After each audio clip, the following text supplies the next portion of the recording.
Le plan de Pike pour provoquer les guerres, les révolutions était simple. Il requérait que le communisme, le nazisme, le sionisme politique, ainsi que d'autres mouvements internationaux soient organisés et utilisés pour fomenter 3 guerres globales et 3 révolutions majeures. La Première Guerre mondiale devait se faire pour permettre aux Illuminati de renverser le pouvoir des tsars en Russie et de faire de ce pays le château fort du communiste athéiste.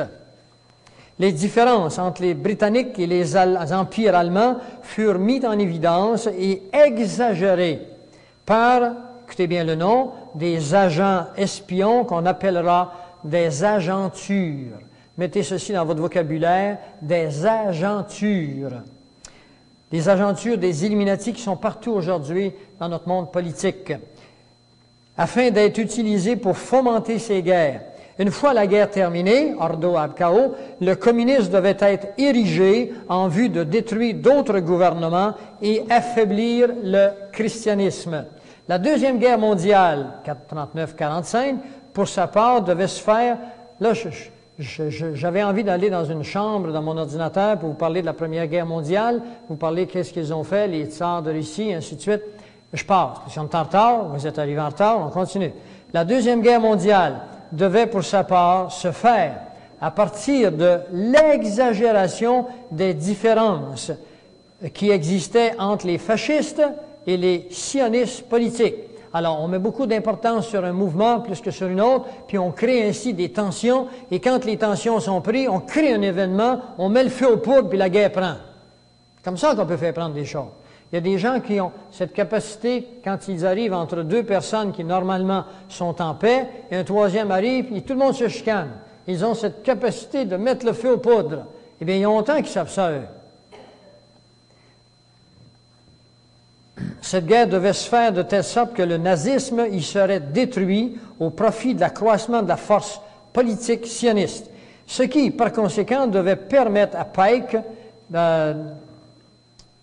selon le plan de Pike, écrit dans la moitié du 19e siècle, l'établissement de l'État d'Israël en Palestine. Durant cette même guerre, le communisme international devait, de son côté, s'accroître de manière à devenir aussi fort que les nations chrétiennes réunies. Alors, ils l'ont essayé, ils l'ont fait pendant 70 ans avec Staline.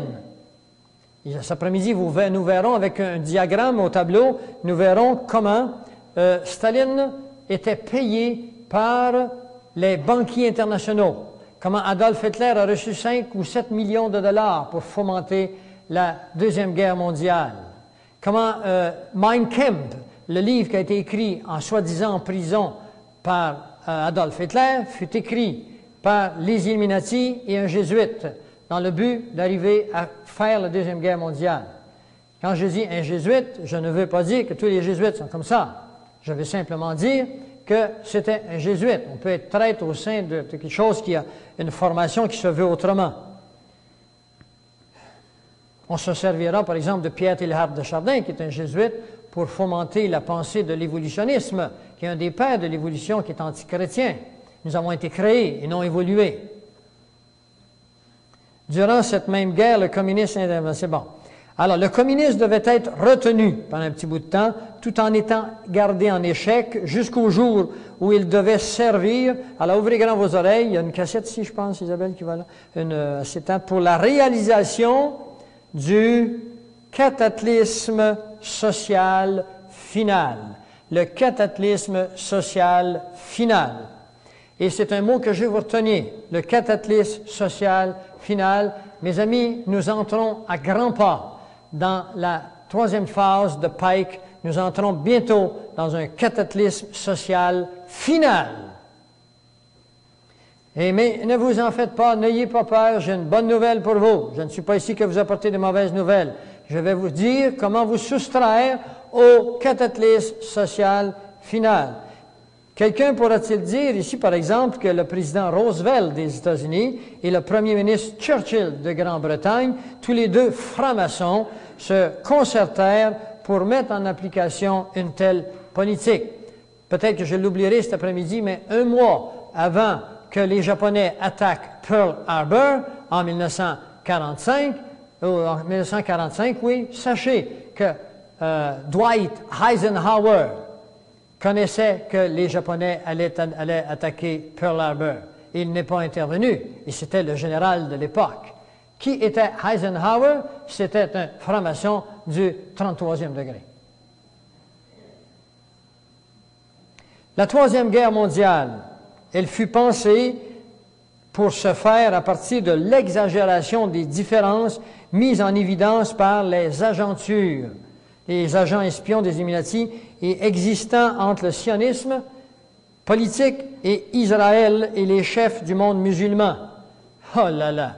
Si vous connaissez un peu les événements, vous devez bien savoir qu'Israël est sur le point de se faire attaquer de tous bords et de tous côtés par les factions musulmanes.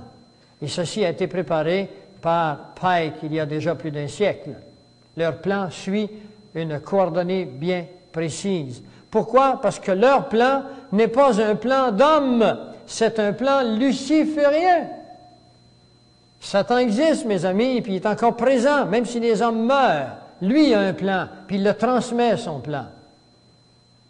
Et les chefs musulmans, d'après les plans écrits en 1859 et 1861, cette guerre devait être dirigée de manière à ce que l'islam, le monde arabe, incluant le mahométisme, et le sionisme politique, incluant Israël, par conséquent les États-Unis, se détruiraient l'un et l'autre pendant qu'au même moment, les nations qui resteraient et divisées les uns contre l'autre, mais sur l'issue de cette guerre, seraient forcées de se battre entre elles jusqu'à un état complet d'épuisement moral, spirituel et économique.